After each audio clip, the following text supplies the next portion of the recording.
Yo Léo, la forme? Yo Romain, ça va et toi? Impeccable. Sujet du jour, comment appréhendes-tu l'été? Parce que très souvent, juillet, août, il y a moins de clients, notamment sur la partie agence, prestations, services. Est-ce que pour toi, ça va être compliqué? Est-ce que tu as prévu un petit peu de trésorerie de côté pour payer les collaborateurs ou les dépenses habituelles? Si potentiellement tu peux faire un peu moins d'argent juillet, août, comment tu as prévu un petit peu cet été, quoi? Romain, je l'ai teasé, je lui ai dit, va falloir que je te demande des conseils, c'est un de mes premiers étés. Il m'a mis direct dans un mood anxiogène. Il m'a direct envoyé dans l'anxiogène, quoi. Directement. Est-ce que tu as de la trésor pour payer les collaborateurs, Léo? Ah purée, oh là là là là, toi tu me mets mal dès le début. Non, alors bon, à savoir, moi c'est un peu le premier vrai été que je fais, dans le sens où l'année dernière j'étais déjà indépendant et c'était déjà plus creux que d'habitude. Donc c'était déjà un peu coup dur l'année dernière, mais j'étais un peu indépendant, consultant, je connaissais pas bien mon modèle, j'avais pas vraiment de strat marketing, etc., etc. Donc grosso modo, c'était plus creux que d'habitude, mais j'étais nul en monétisation, donc normal que ça ait été plus creux. Là, c'est la première fois que je fais l'été avec la nouvelle stratégie de monétisation, on va dire globalement. Euh, et j'ai peur, mec. J'ai peur parce que la première chose, c'est que en début mai, j'ai eu complètement moins de leads qu'avant et que c'est quelque chose qui est très dur pour moi d'avoir moins de leads et moins de calls commerciaux. Surtout si ça se joint en même temps avec bon, bah, tu vois, il y a des clients qui sont là depuis 5, 6, 8 mois, un an, tu vois. Et il y a des fois, en fait, enfin, moi, je le rappelle tous les jours, hein, mais le métier de faire une agence, je le connaissais pas initialement et du coup, je découvre des choses. Et voilà, il y a des clients qui avaient un petit peu d'insatisfaction en mai. Chose qu'on a réglée. Ils sont très satisfaits désormais. Mais ça a été un moment où j'ai eu plus de leads, plus de l'insatisfaction. Et j'étais en mode genre, oh Bien non, tu sûr, vois, t'as l'impression que tout te mais tombe c'est sur la tête normal. d'un coup. Mmh. Et c'est assez horrible. Et là, par exemple, tu vois, depuis mi-juin, le volume de leads est revenu à mort, quoi. Et c'est top. Et du coup, j'espère que, en gros, mon espoir, c'est que là, on fasse une nouvelle vague d'entrée de clients et d'augmentation de CA, lead et compagnie. Et qu'ensuite, on ait, en gros, qu'on onboard tout ça pendant tout l'été. Et que l'été serve à onboarder tout le volume de leads qu'on va prendre jusqu'à dans les 15 prochains jours encore, tu vois. Les 10-15 derniers, les 10-15 prochains. Ensuite, qu'on onboard, peut-être qu'il y a des gars qui vont prendre un peu de vacances aussi, chose qui n'est pas très facile à gérer dans une petite agence. Je vais sûrement refaire des titles, remettre un peu les mains dans la prod aussi. C'est peut-être quelque chose que je vais faire pendant l'été. Et sinon, on fait du market, hein. On prépare les actions marketing pour novembre, on prépare tout, quoi. On fait des. Mais moi, honnêtement, business as usual, j'ai pas trop de stratégie. Est-ce que toi, tu as des recommandations, mec, pour l'été surtout, pour que je puisse continuer à tourner? Peut-être des choses à préparer en avance. Je sais pas s'il y a des trucs qui peuvent être intéressants. Ouais, déjà, si on parle dans le business d'agence ou de service, franchement, je crois que j'ai vécu un ou 2 étés et c'est vrai que l'équipe était quand même un peu anxiogène en mode, enfin, surtout la partie commerciale. Hmm. Du genre, on sait que juillet, août, il y a moins de gens, les gens, ils prennent des vacances, ils vont à l'hôtel, ils partent en vacances, et cetera. Ce qui est vrai. Sur d'autres business, je pense pas que ce soit forcément un gros problème. Après, bon, sur la partie service B2B, c'est vrai que c'est une réalité. Mhm. Si moi, j'avais un conseil, ce que je pense j'avais dû faire sur le moment, c'est juste, continuer ma strat de faire du market, enfin faire du contenu, faire de Mhm. l'organique et cetera et juste, plus, d'input. Donc, faire plus de au contraire, si tu as moins de clients qui viennent t'appeler, te solliciter, t'envoyer des T'as le temps questions de pour faire support, de l'outbound, t'as le temps pour faire plus de market, t'as le temps pour intensifier le de ouf. truc. Ouais.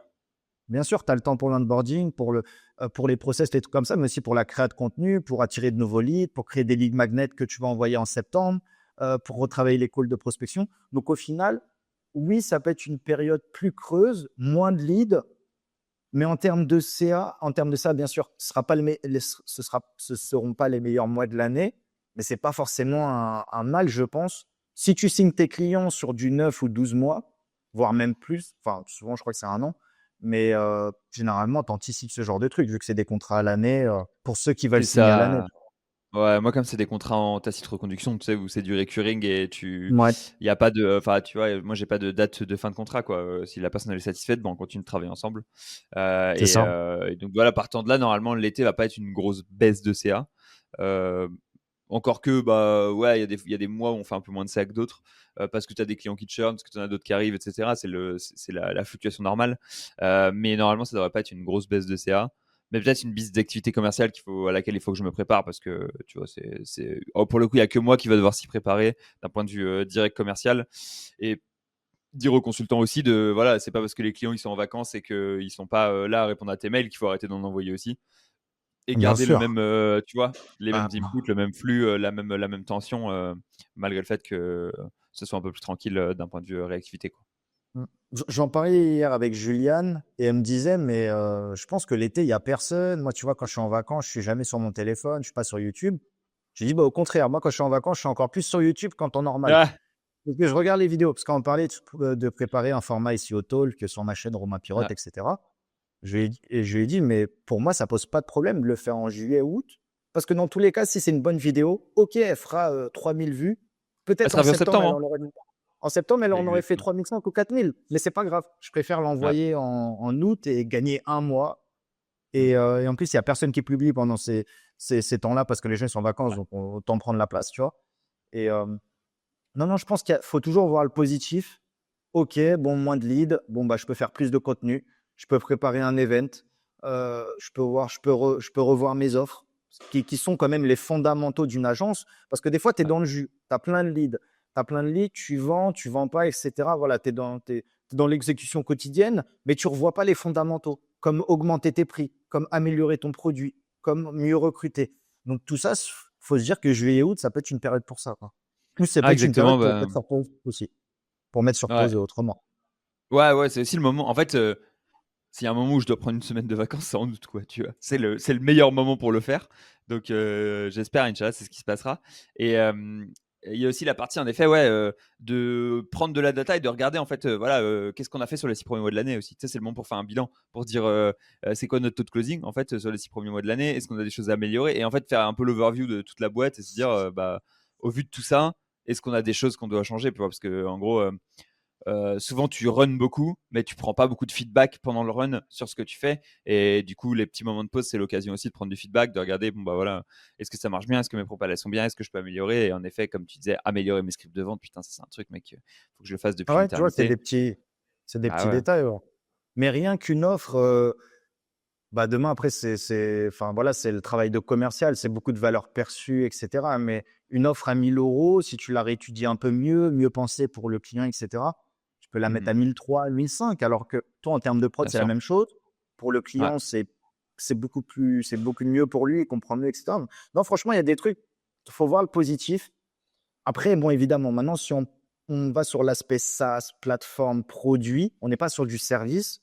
Bon, bah, c'est sûr, faites pas un lancement orchestré, webinar, etc. en juillet ou en août. Ça va ouais, moins bien marquer qu'en période type septembre, type Q4 ou autre, où les gens sont vraiment là, ils bossent, ils ont de l'argent, ils sont prêts, voilà. Si l'argent est prêt à être dépensé, il y a de l'achat impulsif, ils sont pas à l'hôtel où, tu sais, où ils prennent pas leur ordinateur, ils sont pas connectés. Ils regardent mhm, les vidéos, mais ils sont pas forcément dans l'achat, ils sont pas forcément dans l'action. Donc, ouais, moi, par exemple, ce que j'ai fait, c'est qu'il y a des lancements, je les ai fait en septembre.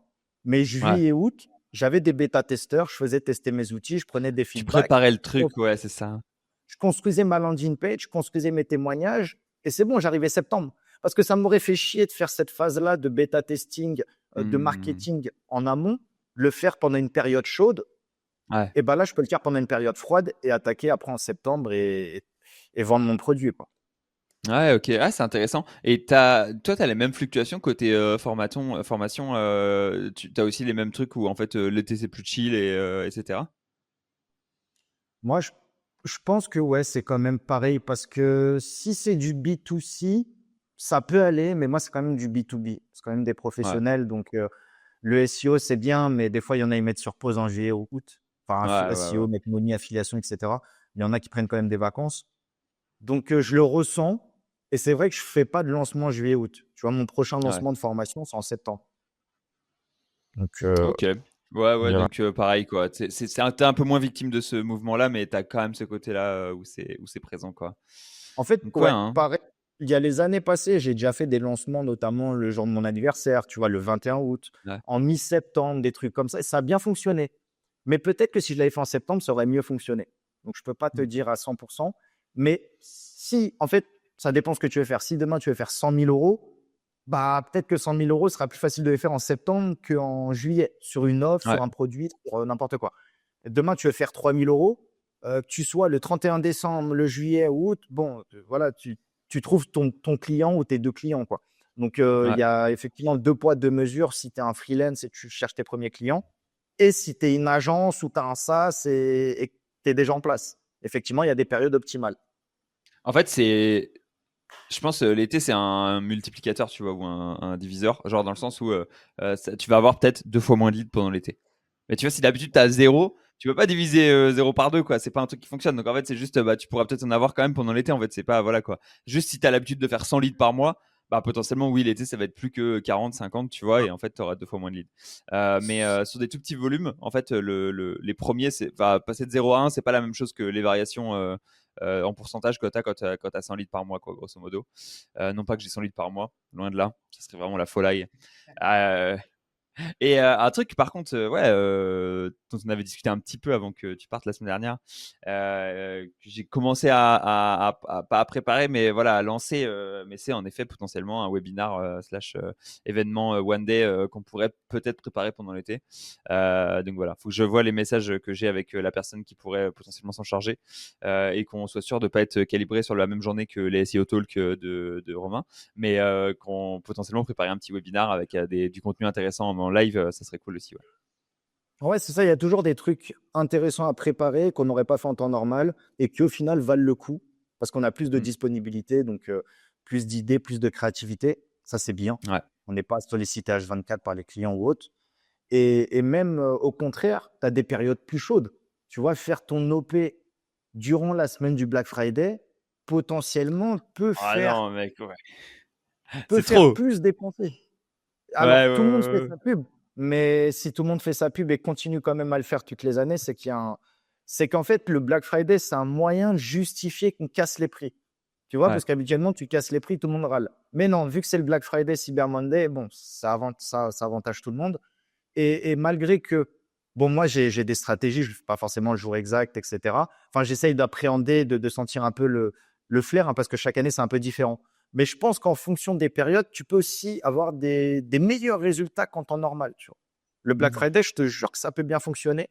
Ou même comme potentiellement, bah c'est ça, c'est fin novembre. Donc j'allais dire, ouais, c'est ça, fin novembre, début décembre, où tu n'es pas loin des fêtes, il y a de l'argent. Tu vois, c'est comme le début de mois versus le fin de mois. Ouais. Tu le vois typiquement sur, je sais plus moi, c'était ou là où c'était flagrant, c'était sur l'affiliation rencontre. Mais en fait, je pense que c'est pareil sur toutes les autres affiliations. Mais quand les mecs, ils ont leur salaire, bah, genre début de mois, ça dépense à pile, tu vois. Et après, il n'y a plus d'osbille. Prépare-toi pour la stat de malade que je vais te filer, mais la fluctuation du CA de Cdiscount, mec, c'est le même pattern quasiment tous les mois. Et c'est début de mois plutôt bas, le 4-5, quand les aides sociales sont payées, pic de trafic, hop là, pic de vente. Ensuite, là, ça redescend un peu petit à petit, tac, tac, tac, tac, tac, tac. Et ensuite, à partir du moment où les salaires recommencent à être payés, 22, 23, 24, hop là, ça remonte, tu vois, et ça repique. En fait, tu as un nouveau cap à 28, 29 quand beaucoup de gens ont été payés. Et ensuite, hop là, stabilisation. Le 4, hop là, ça repique. Et ensuite, et en gros, leur père Jean, c'est le 18, tu vois, un truc comme ça. Fin du mois, avant que les premières payes soient tombées, etc. etc. Et c'est vraiment un bon baromètre pour voir genre les comportements B2C en grande distrib. De voir fluctuation de CA mais à mon avis, si tu regardes chez Carrefour, mec, c'est un délire. Hein. Ça doit être exactement ça. Et du coup, toi, c'est marrant parce que tu as un peu le. C'est T'as pareil, la. c'est le 4-5 et Ouais, aussi sur le début de mois, un peu après, parce que tu n'es jamais payé le premier, mais c'est c'est totalement ça, ça. ouais. Ouais. Et en fait, tu as Et le je pense côté que où tu as les fluctuations financières du B2C, dans le sens où tu t'adresses à une cible qui est un petit peu B2C, mais dans une dynamique un peu B2B, donc tu as des pros aussi, mais comme ils payent parfois de leur poche, etc., c'est un peu, tu as l'entre-deux, quoi, pour le coup. Ouais. Ah non, de ouf. Non, mais je suis sûr, tu prends la courbe de trucs mainstream, genre Cdiscount, tu la colles avec la courbe des plus gros affiliés gambling et dating. Et ça doit être les mêmes trucs au final Ouais, parce que ça reste ouais, B2C, audience un peu achat impulsif. De toute façon, ouais. quand tu vas payer sur du JM Date ou sur un casino en ligne ou sur le dernier produit à la mode de Cdiscount, suite à une newsletter ou un truc, c'est que tu es dans l'achat impulsif, c'est que c'est pas Ouais. réfléchi, c'est globalement. Voilà. Les habitudes de consommation sont souvent les mêmes, tu vois. Mhm. Et je pense que ça doit vraiment se calquer, ça doit être marrant. Ouais. Ouais, ouais, c'est vrai que ça doit être. Bah, en fait, c'est la courbe de l'économie, en fait. C'est trop marrant, quoi. Et ça, c'est des secteurs qui sont tous pas tant que ça soumis à l'économie, tu vois, enfin aux variations, à des variations saisonnières ou quoi que ce soit. Et en gros, enfin la rencontre, tout le monde en fait toute l'année. Le gambling, tout le monde va en faire toute l'année. Bien Et sûr. la grande distrib, tout le monde en fait toute l'année. Donc en fait, il n'y a pas de moment où on achète plus à ce moment-là, moins à ce moment-là, plus le matin, plus le jour. Tu vois juste la fluctuation, genre ok, c'est quand les gens ont de l'argent, hop là, ça passe. Quand les gens ont plus d'argent, bah ça repart quoi. Donc c'est assez Ah ouais, marrant. Et c'est en clair. B2B, tu n'as pas trop ce truc-là par contre parce que tu as des cycles de vente qui sont plus longs. En fait, tu peux pas. J'ai essayé de faire des offres, tu sais, one shot, hop là, t'as que 3 jours pour la saisir, etc. Mais en fait, ça marche pas tant que ça parce que les gens, ils ont besoin de quelqu'un sur 6 mois, un an, et ils vont avoir un Ouais, côté où, bon, bah voilà, ils achètent ça, ils font ça ici. Ça marche quand tu es sur des trucs où rechercher des crédits, typiquement sur les plateformes, bah, Linka Vista ou des choses comme ça, c'est des choses où ça marche d'aller faire des OP. Mais c'est plus compliqué sur du service. Et c'est un truc qui, enfin voilà, moi les quelques fois où j'ai un petit peu essayé, ça sonnait faux et à mon avis les gens, ça faisait pas écho pour eux parce qu'il y a une question de timing qui est beaucoup plus compliquée à avoir et c'est pas trop des achats impulsifs que tu peux faire choisir ton prestat SEO. Donc voilà. totalement d'accord. Rien que la qualité du commercial, donc de l'interlocuteur, va énormément jouer. Ouais. D'un interlocuteur à un autre, que ton offre soit bonne ou pas bonne, si le feeling passe pas, si le côté humain passe pas, si le sales, s'il fait que parler, il a une mauvaise écoute, etc., la personne, elle peut se sentir pas écoutée, offusquée, etc. Et non, c'est vrai que c'est d'autres codes. Sur du B2B, c'est d'autres codes. Parfois, c'est même pas une question d'argent, c'est même pas une question de. Non, faut comprendre un petit peu, ouais. Alors que B2C, c'est qui aura le meilleur prix, qui casse les prix, qui arrive au meilleur moment, qui a le meilleur marketing, qui a le meilleur compte à rebours. Voilà, c'est ce qui marche, hein. Même moi, j'achète quand je vois des comptes à rebours, frérot. Parce que Il tu y a te dis, la meilleure roulette de la chance sur Shopify sur le côté là. non, celle-là, jamais. Celle-là, c'est vraiment trop la douille. Mais même un compte à rebours, tu vois, sur un site officiel, tu te dis, c'est la douille.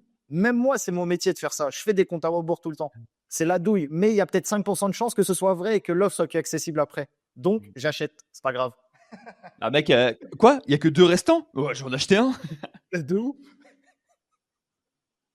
Alors que tu sais très bien, il y a toujours du Ah, stock, putain. frérot.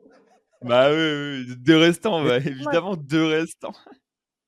C'est normal. Tu comprends quand tu bosses dedans que l'effet de rareté, il est indispensable. Si tu n'as pas de rareté, si tout est dans l'opulence, dans l'abondance, il y a pas de. C'est pas intéressant, quoi. Tout est facile. Ah Non, ouais. il faut de la rareté. Et c'est pour ça que nous, des marketeurs, quand on fait un peu de marketing, hein, enfin, c'est léger. On fait ça que quelques heures ou parfois, voilà, mais c'est quand même du marketing. C'est vrai que c'est quand même marrant de voir ce qu'on peut déployer et que le marketing peut être aussi décisif. Un bon produit Mm. sans marketing, malheureusement, peut ne pas être vendeur. Un bon Ouais. produit avec du bon marketing, ça marche bien. Non, c'est sûr. Bah, c'est nécessaire en fait. Il y a un moment où tu dois passer par du market. Et toi, tu m'as pas mal ouvert les yeux sur pas mal de trucs en marketing parce que j'avais fait très peu de marketing avant qu'on se rencontre. Et c'est vrai qu'on travaille ensemble sur des projets. Il y a plusieurs fois où tu disais, ah non, mais regarde, tu vois, là, il faut faire ça, là, il faut faire ça. Et j'étais en mode genre, bah ouais, ça fait sens. Ouais, ouais, en effet, on va créer de la rareté, on va faire du bon FOMO, tu vois, tout va passer. De Et en ouf. fait, quand tu stacks pas mal de frameworks de copywriting comme ça les uns sur les autres pour faire du market et que ça augmente ta capa à vendre, c'est fort quoi. C'est très fort. Ouais, ouais, franchement, c'est marrant. Tous les jours, ce serait un peu relou, je trouve, mais de temps en temps, c'est marrant à faire. Et en plus, ça te donne des skills que tu peux appliquer même après du B2B, t'en inspirer dans tes scripts, tu vois, parce que envoyer des mails, les gens voient ça comme de la conversation, mais pour moi, Ouais, c'est plus profond. Ça peut être du copywriting en vérité. ouais, Juste envoyer des mails, c'est du copywriting. Faire des tweets, c'est du ouais, bien sûr, mec. copywriting. Ah, mais tous Donc, les jours, la manière dont tu frames les infos que tu donnes à tes clients, c'est toujours, ça continue à faire du marketing, ça continue à être de la vente, tu vois. Enfin, bien sûr. je vais te donner un exemple, qui est un exemple qui, pour moi, est le plus marquant. Souvent, les gens, ils ont peur de passer de freelance à agence, tu vois. De passer de je suis tout seul à j'ai une équipe et tu vas en travailler à plusieurs sur les trucs, etc. En se disant, ah, mais le gars, il va voir que je refile un employé, que tu vois, c'est plus moi qui travaille dessus, il va être déçu, etc. Quand je les frame à mes clients, je leur ai dit, écoute, là, alors qu'il est, j'ai besoin, on a envie de faire accélérer ton projet et d'aller plus vite. Donc, on se staff et on va être deux à travailler maintenant sur ton projet. Et quand tu dis ça, la personne en face, elle est grave contente. Enfin, c'est trop bien. Ouais, Et c'est c'est la vrai. réalité. C'est qu'en fait, tu te staffes pour être plusieurs et pour pouvoir travailler plus vite sur le projet. Tu le fais parce que tu as pris plus de clients que ce que tu pouvais assurer toi-même, c'est vrai. Mais tu le fais parce que tu vois, tu as envie que ça continue à tourner, qu'il continue à avancer, etc., etc. Et tant que tu mets les bonnes personnes et que c'est bien fait, la personne, elle sera super contente. Elle dit, bah, les gars, ils se staffent, ils arrivent, ils sont plusieurs sur le call, ils sont plusieurs à la truc, plusieurs à travailler sur mon projet. C'est excellent, quoi. Et en fait, la manière dont tu frames ça, c'est du copywriting. Et enfin, voilà, quoi. Ancrer ça bien sur l'échelle des gens, c'est quelque chose qui est important. Ouais, totalement d'accord. C'est vrai que Ouais, et moi, c'était un de mes gros problèmes, hein. C'était de me dire, je vais Ouais. mettre en place des consultants ou des sales, mais au final, quelques mois après, les clients voulaient même plus me parler. Ils préféraient parler avec le consultant Bien sûr. dédié, le commercial dédié, et parce qu'ils ont une meilleure interaction, une meilleure écoute, ils savent comment. Et de temps en temps, tu discutes avec les clients, tu passes les voir parce qu'ils sont contents, parce qu'initialement, ils sont venus parce qu'ils te connaissaient, ils te faisaient confiance. Donc ça, tu leur fais voir que tu es toujours présent, que ça roule, etc. Et en fait, les consultants dédiés qui connaissent le portefeuille du client, qui connaissent le site du client, qui savent comment travailler avec lui, etc. etc. Donc, et ton commercial est très bon commercial, donc forcément, bah, voilà, ça tourne aussi, quoi. Ouais, totalement. Et même, tu vois, pour ajouter, je terminerai sur ça, mais pour reprendre ce que tu disais, demain, quelqu'un qui paye 1 000 euros, c'est vrai que tu peux faire du très bon travail si tu envoies ton travail dans un Google Doc avec une liste à puces versus des slides. Bah, même si c'est le même prix, même si les slides sont faits par un stagiaire et même si les slides, ça apporte rien de plus, bah, je suis désolé, mais ça garantit le prix, ça donne plus de valeur à la prestation. Et ça, moi, c'est un truc que Ouais. j'ai jamais compris, hein. Je me force à le faire, typiquement de travailler la forme, mais naturellement, techniquement, ça n'apporte pas plus de valeur. Mais voilà, Ouais. pour le client, tu délivres un PowerPoint avec des bonnes slides que tu vas présenter durant la réunion. Et ça, voilà, c'est aussi le package qui paye. C'est une présentation de qualité. C'est pas un Google Doc envoyé avec 5 liens forum comme on faisait avant quand on vendait des liens Ninja ou des trucs. Voilà, c'est bien pour commencer, mais après, il faut comprendre que ça a de l'importance aussi. Ah, c'est un truc que j'ai découvert aussi et c'est en fait, il y a quelqu'un qui m'a dit un truc, que j'ai trouvé, bien symboliser tout ça. C'était, quand tu arrives avec un doc, genre un Google, Doc, voilà, vite fait à la volée et cetera, le client, il peut se poser la question de ton niveau de préparation, tu vois? En fait, Bien sûr. quand tu es le client et que tu vois le gars qu'une seule fois par mois et que tu le vois arriver en call avec son Google Doc sur lequel il y a ses 5 liens qui t'expliquent ça en 2-2. Ouais, donc voilà, là, on a acheté des backlinks, des netlinking forum, voilà, c'est du ninja linking, on fait ça comme ça. Bah, tu te dis: «Ouais, OK, je sais pas, il arrive avec un Google Doc, il me parle de son truc, il y a pas trop de plans, c'est pas trop structuré». Tu sais, ça te pose un peu la question de: «Est-ce qu'il sait vraiment de quoi il parle? Est-ce qu'il est bien foutu?» et tout et tout. Et j'ai réalisé aussi que, moi, j'avais tendance à être pas trop mauvais pour articuler ma réflexion et pour, dérouler le plan que j'avais en tête et expliquer ça aux gens, parce que j'inspire confiance et que ça roule, mais que c'est pas forcément le cas de tout le monde et j'ai des gars dans l'équipe, bah, en fait, c'est beaucoup plus clair quand ils partent et qu'ils expliquent un truc et qu'ils suivent un document qui est, tu sais, ce qu'ils ont sous les yeux, quoi. En fait, c'est leur document, c'est eux qui l'ont écrit, mais juste le fait de l'avoir préparé et de le pas forcément le lire, mais de l'avoir en fil rouge sous les yeux, ça aide de ouf, quoi. Et donc, il y a une part de vrai, parce qu'en fait, c'est juste beaucoup plus clair en termes de communication d'information. Et il y a aussi une part des fois, les clients, ils ont envie de voir un joli truc, plus ils ont envie d'envoyer le doc à leur management aussi. En fait, ton management, il va demander: Ah, l'agence SEO qu'on paye 2 000 € par mois, ça fait quoi? Bah, si tu envoies voilà, un fichier PDF, il y a 5 liens dessus, il n'y a pas d'explication et tout, bon, bah, le management, ils vont être là, ok, bah ouais, bah j'ai pas eu l'explication, moi qui va avec le PDF, le Google Doc, donc là c'est un peu cheap quoi, comme rendu. Alors que si tu fais un joli PowerPoint, que tu leur expliques le truc et tout, potentiellement ils ont une meilleure compréhension du truc. Le problème c'est toujours que toute la communication que tu fais comme ça et l'éducation, tu l'as fait sur du temps où tu aurais pu faire du SEO à la place. Et C'est c'est là ça. où il faut toujours avoir voilà, l'entre-deux, trouver l'équilibre pour. Bah, je vais te donner un exemple encore une fois. Je récupère un client d'une autre agence, enfin je ne l'ai pas récupéré d'ailleurs malheureusement, mais j'arrive sur l'appel d'offres d'un client qui était avec une autre agence qui disait voilà, ils nous font des super PowerPoint, c'est cool, mais en fait nous on n'a pas le temps d'appliquer. Et du coup, tous les mois, on a un PowerPoint avec des indications, mais on a jamais le temps de réaliser les indications et donc on peut pas avancer. Et du coup, en fait, là, tu es dans dans le mauvais schéma parce que tu es trop dans le conseil, trop dans la communication, pas assez dans l'exécution et la réalisation.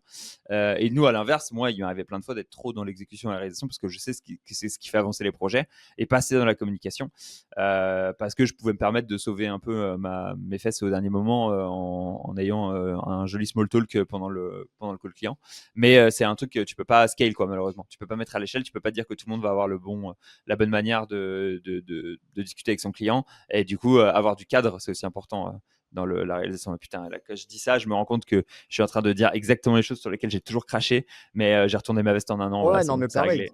Pareil, pareil. Non, mais de toute façon, quand tu es puriste, technicien, tu as envie de bien faire les choses pour ton client. Mais le client, il n'attend pas forcément que tu passes 3 heures sur une optimisation d'un contenu.